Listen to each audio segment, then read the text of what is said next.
Salut à tous et toutes, on va vous présenter une série sur la Commune de Paris, du point de vue des révolutionnaires, et cette fois on va le faire en 4 épisodes. C'est parti. La commune est en lutte, et demain nous vaincrons.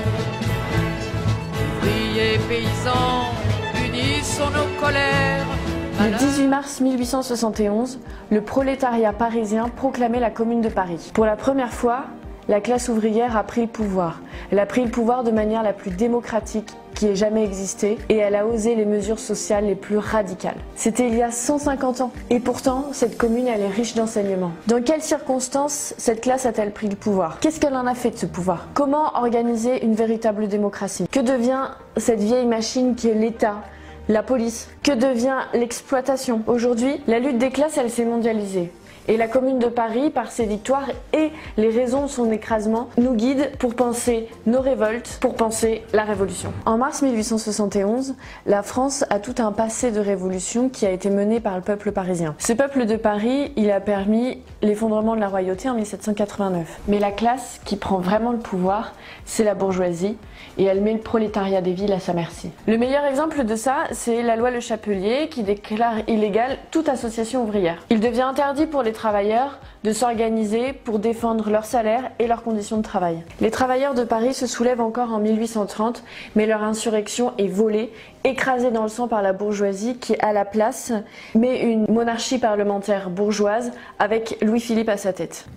18 ans plus tard, en 1848, alors que la crise économique sévit dans toutes les grandes villes, le peuple de Paris se révolte encore et il impose la République. Mais le nouveau gouvernement élu, composé surtout de républicains bourgeois, modérés, impose à la nouvelle République d'être une république de notables et elle coupe rapidement toutes les sources de revenus des travailleurs parisiens. Les ateliers nationaux, qui avaient été ouverts par les ouvriers parisiens pour résorber le chômage, sont fermés. Les Parisiens élèvent de nouveau des barricades et là, ils sont massacrés par ce nouveau gouvernement de la République bourgeoise. Cet événement constitue la première opposition féroce entre la bourgeoisie et la classe ouvrière. Cette deuxième République, issue des révoltes populaires, faute d'avoir été sociale, est amenée à disparaître. Et effectivement, 3 ans plus tard, en 1851, Louis-Napoléon Bonaparte, appelé aussi Napoléon III, effectue un coup d'État. Ce n'est plus la bourgeoisie qui gouverne directement. Elle laisse le pouvoir politique à Bonaparte et elle, dans le même temps, elle consolide son empire économique. C'est à ce moment-là que sont créées les grandes sociétés bancaires comme le Crédit Lyonnais, le Crédit Foncier ou la Société Générale. C'est le début de l'industrialisation et des sociétés anonymes. C'est là que le capitalisme français prend son essor. Avec le capitalisme industriel, une nouvelle classe ouvrière s'est développée et elle vit dans des conditions misérables. Cette misère, elle fait peur à l'empereur et à la bourgeoisie parce qu'elle pourrait encore se transformer en insurrection. Et cette peur, elle est légitime. À Paris, les ouvriers parisiens, ils veulent la République sociale. Toute une partie de ces Parisiens, ils sont encore influencés par les idées de la Révolution de 1789 et ils se réclament encore jacobins. Et ils ont bien compris, depuis 1848, qu'avec de telles idées, la bourgeoisie, elle tentera toujours de les massacrer. Les idées du socialisme sont aussi très présentes. Diffusées par Proudhon, Blanqui ou Marx, elles irriguent le peuple des villes. Partout dans les clubs ou autour de certains journaux, l'opposition à l'empereur se fait grandissante. Les luttes des travailleurs poussent même l'empereur à accepter le droit de coalition, tout de suite mis à profit pour réaliser de très grandes grèves. L'insurrection menace régulièrement dans les villes. Progressivement, l'empire se désagrège. Pour tenter de durer encore, Napoléon III a recours à la ruse habituelle, la guerre. Il faut détourner le regard des Parisiens. La guerre sera donc contre la Prusse. On lève une armée et on arme le peuple parisien en ouvrant à tous les pauvres la possibilité de devenir gardes nationaux. Petite parenthèse ici, la garde nationale, c'est une sorte de milice armée, civile, donc pas militaire, et qui a été uniquement réservée aux hommes de la bourgeoisie. Mais ici, dans le cadre de la guerre, la garde nationale se remplit de bataillons ouvriers. C'est une énorme erreur pour la bourgeoisie, et on va y revenir après. En un mois,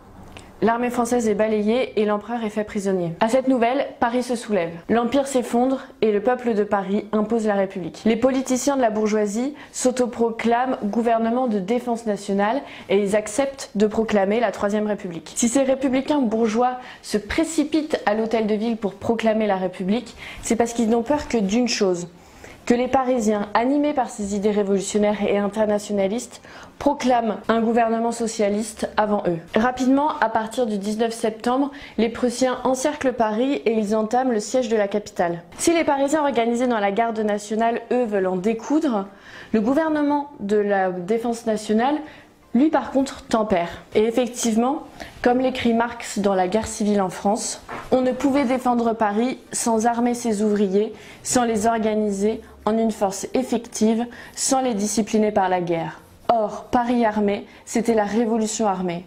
La victoire de Paris sur l'agresseur prussien, c'était la victoire de l'ouvrier français sur le capitaliste et ses parasites d'État. Parce que c'est ça qu'il faut bien retenir.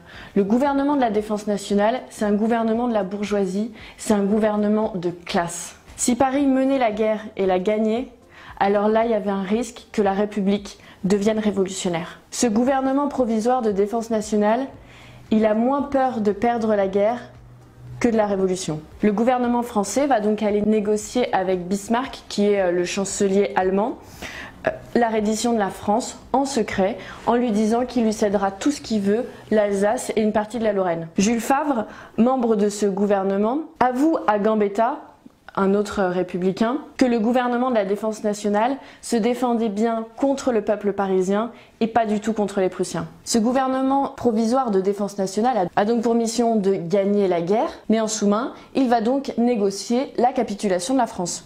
Leur manière de faire accepter la paix aux Parisiens qui veulent se battre, c'est donc d'attendre, c'est donc d'affamer les Parisiens.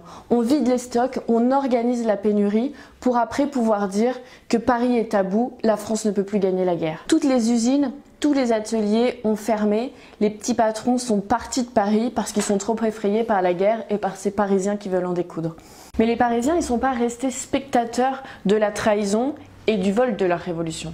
Dès le début du siège, en fait, les Parisiens s'organisent dans des comités de vigilance pour eux aussi participer à la résistance contre l'envahisseur. Le peuple parisien se rend bien compte qu'on est en train de le tromper et que ce gouvernement de la défense nationale, en fait, organise surtout la défaite nationale. Le 31 octobre, des généraux qui sont sur le front se rendent sans combattre parce qu'ils partagent cette idée de la défaite pour empêcher la révolution. Et ça entraîne à Paris une insurrection où pour la première fois, on crie « Vive la Commune ». Cette revendication de la Commune, c'est la volonté pour les Parisiens d'avoir leur propre gouvernement élu dans la ville, ce qui a toujours été refusé par le passé. Le 22 janvier encore, une insurrection éclate contre ce gouvernement et pour refuser la paix. Par d'habiles manœuvres dans un premier temps, puis carrément en tirant sur la foule, le gouvernement s'en sort et finit par signer la capitulation le 28 janvier.